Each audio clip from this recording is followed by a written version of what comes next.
Welcome friends, பேக்லட்சுமி serial இன்னைக்கு எபிசோடில் என்ன சீன்ஸ் வரப்போகுதுன்றதை பற்றி பார்க்கலாம். பாக்கியா மாமனார் பாக்கியாட்ட சொல்கிறாரு, நம்ம மசாலா பொடி கம்பெனி வச்சுருந்தோம்ல, அந்த வீட்டு ஓனர் பார்த்தாருமா அப்படின்னு சொல்கிறாரு. வீட்டை காலி பண்ண சொல்லி சொன்னாங்களா மாமா அப்படின்னு கேட்குறாங்க பாக்கியா. உன்ட்டே சொல்லிட்டாரா அப்படின்னு கேட்குறாரு பாக்கியாவோட மாமனார். கால் பண்ணியிருந்தாங்க மாமா அப்படின்னு சொல்கிறாங்க பாக்கியா. வீட்டுக்கான அக்ரிமெண்ட் இந்த மந்தோட முடியுது, அதனால தான் காலி பண்ண சொல்லிட்டாங்க அப்படின்னு சொல்கிறாங்க பாக்கியா. இதுவும் போச்சா அப்படின்னு பாக்கியாவோட மாமியார் சொல்கிறாங்க. எனக்கா நீ என்கிட்ட கூட ஒரு வார்த்தை கூட சொல்லலக்கா அப்படின்னு செல்வி கேட்டுட்டு இருக்கிறாங்க. நம்மளை எல்லா இடத்துல இருந்து துரத்தி விட்டுட்டே இருக்கிறாங்களேக்கா அப்படின்னு சொல்லி ரொம்ப ஃபீல் பண்ணி பேசுகிறாங்க. காலையில் அந்த ஓனர் கால் பண்ணுறப்ப எனக்கு அப்படியே இருண்டு போன மாதிரி ஆயிடுச்சு செல்வி அப்படின்னு சொல்கிறாங்க. நம்ம கையில் சமையல் வேலை இருக்குது செல்வி, அது கண்டிப்பாக நம்மளை காப்பாற்றும் அப்படின்னு சொல்கிறாங்க பாக்கியா.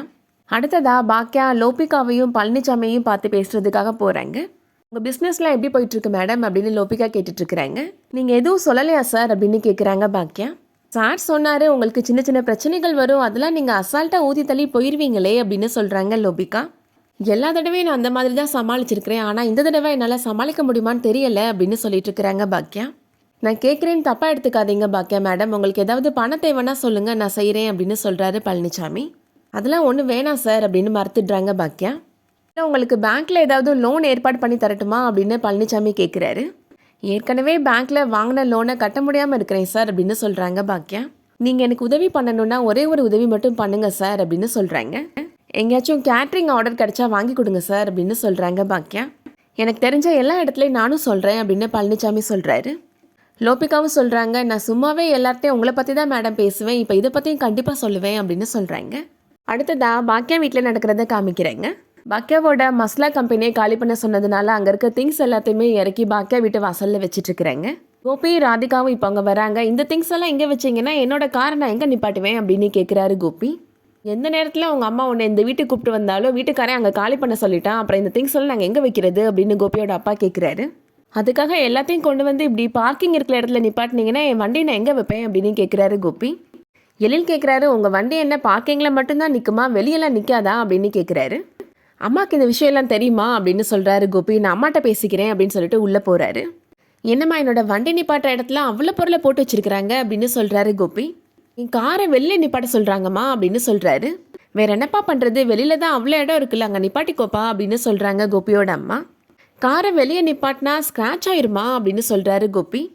நம்ம வீட்டில் உங்கள் கார் வெளியே தானே நின்றுச்சு அப்படின்னு சொல்கிறாங்க ராதிகா. அங்கே நிப்பாட்டுறப்ப வராத ஸ்க்ராட்ச் இங்கே நிப்பாட்டும் போது மட்டும் வந்துருமா அப்படின்னு கேட்குறாங்க ராதிகா. இது அவங்களோட வீடு கோபி, நம்ம இங்கே சும்மா வந்து தங்கிட்டுருக்குறோம் அப்படின்னு சொல்கிறாங்க ராதிகா. நம்ம தூங்குகிற பெட்டில் கூட அவங்க ஏதாவது பொருள் வந்து வச்சாலும் நம்ம எதுவும் சொல்ல முடியாது கோபி அப்படின்னு சொல்கிறாங்க. நானே இந்த வீட்டை விட்டு எப்படா போகலான்னு இருக்கிறேன் அப்படின்னு சொல்கிறாங்க ராதிகா. நீங்கள் என்னென்னா காரை நிப்பாட்டுறதுக்கு பிரச்சனை பண்ணிகிட்ருக்கிறீங்க அப்படின்னு கேட்குறாங்க. என்ன இவ முழுசாக பாக்கியாவுக்கு சப்போர்ட் பண்ணிகிட்ருக்கிறா, ஒரு ஆக்சிடெண்ட்டாக கூட கட்டின புருஷன் எனக்கு சப்போர்ட் பண்ண மாட்டேன்றா அப்படின்னு புலம்புறாரு கோபி. கோபியோட அம்மா கோபிகிட்ட கேட்குறாங்க, இந்த ராதிகாவுக்கு என்ன ஆச்சு அப்படின்னு கேட்குறாங்க.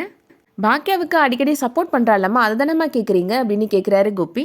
நான் என்ன சொன்னாலும் என்ன பேசினாலும் பாக்கியா பண்ணுறது தான் சரின்னு என்கிட்ட சப்போர்ட் பண்ணி பேசுகிறாமா அப்படின்னு சொல்கிறாரு கோபி. ராதிகா பாக்கியாவை கேன்டீனை விட்டு அனுப்புனதுனால தான் இவ்வளோ பிரச்சனையோ அப்படின்னு சொல்கிறாங்க. அப்போல்லாம் ராதிகா பாக்கியாவை எந்த இடத்துல வைக்கணுமோ அங்கே தான் வச்சுருந்தா, ஆனால் இப்போ தான் அவளுக்கு என்னாச்சுன்னே தெரியலை அப்படின்னு சொல்கிறாரு கோபி. ரெண்டு பேரும் பழைய நட்பை புதுப்பிக்கிறாங்களா அப்படின்னு கேட்குறாங்க கோபியோட அம்மா. கோபி சொல்கிறாரு, எனக்கு ஒரு டவுட்டுமா அப்படின்னு சொல்கிறாரு. இவங்க ரெண்டு பேரும் பழைய ஃப்ரெண்ட்ஷிப்குள்ளே போய் என்ன துரத்தி விட்டுருவாங்களாமா அப்படின்னு கேட்குறாரு. அதெல்லாம் பார்த்துட்டு நான் சும்மாவாக இருப்பேன், அந்த ராதிகாவை ஓட ஓட துரத்தி விட்டுருவேன் அப்படின்னு சொல்கிறாங்க கோபியோட அம்மா. அதனே ராதிகாவை மட்டும் துரத்துறீங்க அப்படின்னு கேட்குறாரு கோபி. அவள் தானே ஒண்ட வந்தவ அப்படின்னு சொல்லிட்டு போகிறாங்க கோபியோட அம்மா. ராதிகாவை துரத்திட்டா நான் மட்டும் இந்த வீட்டில் எப்படி இருக்க முடியும், அவள் பின்னாடி நாய்க்குட்டி மாதிரி நானும் போயிடணும்ல அப்படின்னு சொல்கிறாரு கோபி. ஆளாளுக்கு ஒரு பிளானில் தான் இருக்கிறாங்க அப்படின்னு சொல்லி புலம்புறாரு. அடுத்ததா செல்லியன் மறுபடியும் இப்போது ஜெனியோட வீட்டுக்கு போகிறாரு. ஜெனி அம்மாட்ட ஒரே ஒரு தடவை நான் ஜெனியையும் குழந்தையும் பார்த்துக்கிறேன் அப்படின்னு கெஞ்சுறாரு. உனக்கு ஒரு குழந்தை இருக்குது அப்படின்லாம் உனக்கு ஞாபகம் இருக்குதா அப்படின்னு கேட்குறாங்க ஜெனியோட அம்மா. ஜெனியை நான் பார்க்குறதுக்கு அலோவ் பண்ணவே மாட்டேன் அப்படின்னு சொல்லிடுறாங்க. இந்த மாதிரி அடிக்கடி வந்து பிரச்சனை பண்ணினேன் அப்படின்னா ஜெனியோட அப்பா போலீஸ்க்கு கால் பண்ண சொல்லிட்டாரு அப்படின்னு சொல்கிறாங்க. என்னை அந்த நிலைமைக்கு கொண்டு போய் விட்டுறாத அப்படின்னு சொல்லிட்டு உள்ளே போயிடுறாங்க. அடுத்ததா செல்லியன் இப்போது வீட்டுக்கு வராரு. எங்கே போயிட்டு வர செல்லியா அப்படின்னு பாட்டி கேட்குறாங்க. ஜெனி வீட்டுக்கு போயிட்டு வந்தியா அப்படின்னு கேட்குறாரு கோபி. கோபியோட தோளில் சாஞ்சு அழ ஆரம்பிச்சிட்றாரு செல்லியன். நீ எதுக்கு செல்லியா அடிக்கடி அந்த வீட்டுக்கு போயிட்டுருக்குற அப்படின்னு பாட்டி கேட்குறாங்க.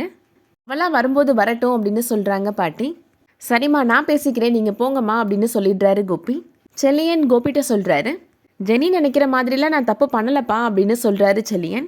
நான் தப்பு பண்ணேன் தான், ஆனால் அதுக்காக நான் ஃபீல் பண்ணுறேன்லப்பா, அந்த விஷயம் அவளுக்கு தெரியணும்லப்பா, அதுக்காக தான் நான் போயிட்டு வரேன் அப்படின்னு சொல்கிறாரு செல்லியன்.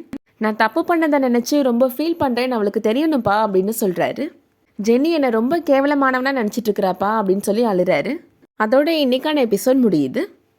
இந்த வீடியோ பிடிச்சிருந்துச்சுன்னா லைக் பண்ணிக்கோங்க. சீரியல் அப்டேட்ஸ்க்கு நம்ம சேனலை சப்ஸ்கிரைப் பண்ணிக்கோங்க. தேங்க்ஸ் ஃபார் வாட்சிங்.